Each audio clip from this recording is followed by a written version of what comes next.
પુત્રના બેફામ રક્ષિત ચોરસિયાને સયાજી હોસ્પિટલ લાવવામાં આવ્યો છે। જડબાની સર્જરી માટે હોસ્પિટલમાં દાખલ કરવામાં આવ્યો છે। જેલમાંથી રક્ષિત ચોરસિયાને પોલીસ જાપ્તા સાથે સયાજી હોસ્પિટલમાં લાવવામાં આવ્યો છે। આ માટે રાવપુરા પોલીસના જવાનો પણ બંદોબસ્તમાં જોડાયા હતા।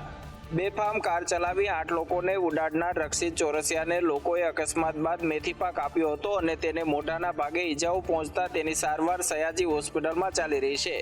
મોઢાના ભાગે સર્જરી કરવાની હોવાથી સયાજી હોસ્પિટલમાં ન્યૂ સર્જિકલ વિભાગમાં તેને દાખલ કરવામાં આવ્યો છે। આરોપી રક્ષિત સામે તેના પરિવારના કોઈ સભ્ય નથી। આરોપી સાથે માત્ર 2 પોલીસના જવાનો છે અને તેને જનરલ વોર્ડમાં દર્દીઓ સાથે રાખવામાં આવ્યો છે। આરોપી રક્ષિત સામે સાપરાધ મનુષ્ય વધનો ગુનો નોંધવામાં આવ્યો છે। આરોપીના રિમાન્ડ પૂર્ણ થતા જેલ હવાલે કરવામાં આવ્યો। બજારના ડબ્બા ટ્રેડિંગના માસ્ટરમાઇન્ડ અને હવાલા કાંડ મહેન્દ્ર શાહ દુબઈ ભાગી ગયા હોવાની આશંકા, જ્યારે પુત્ર મેઘ શાહ ભારતમાં જ હોવાની શક્યતા। પાલેડીના આવિષ્કાર ફ્લેટમાંથી 107 કિલો સોનું મળ્યું। તેના ફોટા જોઈને જ સામાન્ય માણસોની તો આંખો પહોળી થઈ ગઈ છે। ત્યારે આ કેસમાં એક બાદ એક મોટા ખુલાસા સામે આવી રહ્યા છે। મહેન્દ્ર શાહ પાસે 400 કરોડથી વધુ સોનું હોવાની ચર્ચા થઈ રહી છે। આવિષ્કારની જેમ અન્ય સ્થળે સોનું છુપાવ્યાની પોલીસને આશંકા છે। સાથે જ મોટા પાયે વિદેશી ચલણ પણ હોવાની માહિતી પોલીસ સુધી પહોંચી છે। બાપ બેટાએ સર્કિટને આધારે કંપનીઓને શેરના ભાવમાં ઉથલપાથલ કરવામાં માસ્ટર છે। અનેકવાર બરબાદ થયેલો મહેન્દ્ર શાહ ફરી કરોડોની આસામી બની ગયો છે। પોલીસ પિતા પુત્રની શોધખોળ કરી રહી છે। જો આ પિતા પુત્રની જોડી ઝડપાય પછી આ કેસમાં મોટા ખુલાસા થાય તેવી આશંકા દર્શાવવામાં આવી રહી છે। ગુજરાતમાં દારૂબંધી છે ત્યારે લોકો કરોડો રૂપિયા ખર્ચી દારૂની પરમિટ લઈ રહી છે। વિધાનસભા ગૃહમાં આ પરમિટમાં ખર્ચેલા પૈસાના આંકડા સામે આવ્યા। ગુજરાતમાં દારૂ પીવા માટે લોકો કરોડો રૂપિયા ખર્ચવા તૈયાર છે। પરમિટને લઈને સરકારે ગૃહમાં મોટી વાત કરી છે। રાજ્યમાં દારૂની પરમિટ માટેની અરજીઓ વધી છે।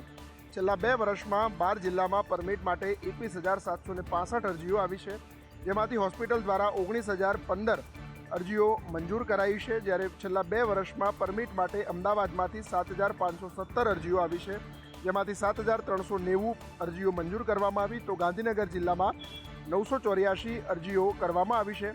અમદાવાદમાં તો દારૂની પરમિટ માટે રૂપિયા 12.71 કરોડ રૂપિયા ખર્ચ્યા છે, જ્યારે ગાંધીનગર જિલ્લામાં સરકારને 89.60 લાખની આવક થઈ છે।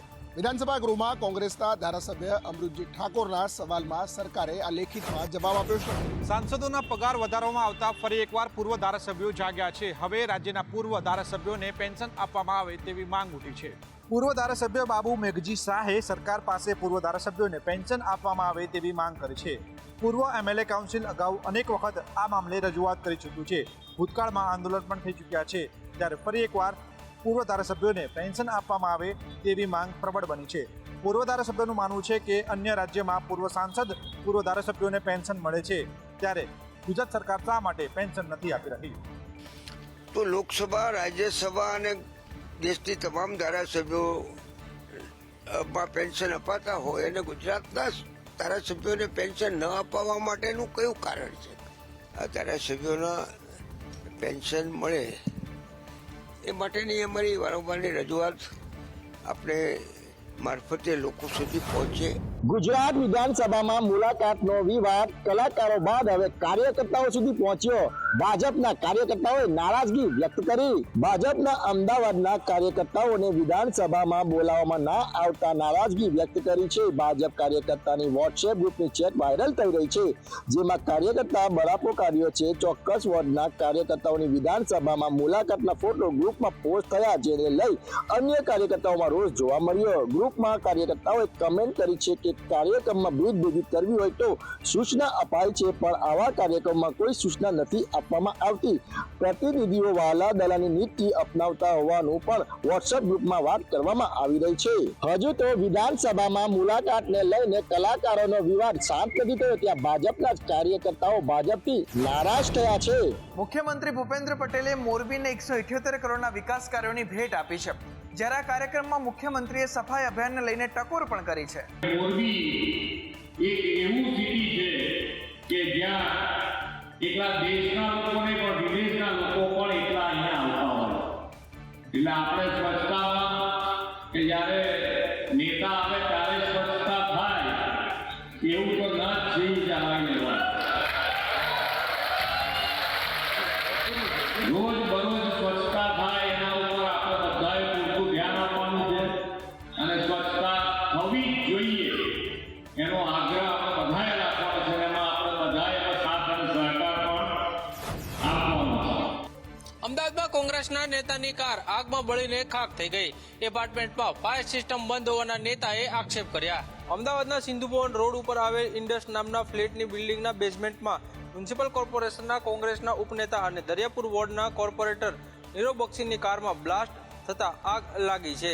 ફાયર બ્રિગેડની ટીમને જાણ કરવામાં આવતા ફાયર બ્રિગેડની 2 ગાડીઓ તાત્કાલિક ઘટના સ્થળે પહોંચી આગને કાબૂમાં લીધી હતી, પરંતુ બેઝમેન્ટમાં આગ લાગી હોવાના કારણે આખા બેઝમેન્ટમાં ધુમાડો ફેલાઈ ગયો હતો. કોર્પોરેટરે આરોપ લગાવ્યો છે કે એપાર્ટમેન્ટમાં ફાયર સિસ્ટમ બંધ હતી. ફાયર સિસ્ટમમાં પાણી સહિતની સુવિધા નથી. ધુમાડો છતાં ફાયર એલાર્મ ન વાગ્યાનો આક્ષેપ પણ કર્યો છે.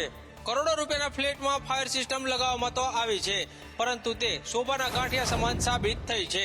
જૂનાગઢના રહેણાંક વિસ્તારમાં સિંહણની લટાર જોવા મળી, ત્યારે સ્થાનિક લોકોમાં સિંહણના આંટાફેરાના કારણે થઈને ભયનો માહોલ છે.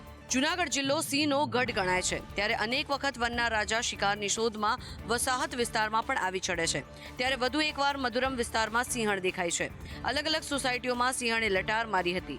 શ્રીનાથજી વિલા, આકાશ ગંગા 2માં સિંહણના આંટાફેરા કેમેરામાં કેદ થયા છે.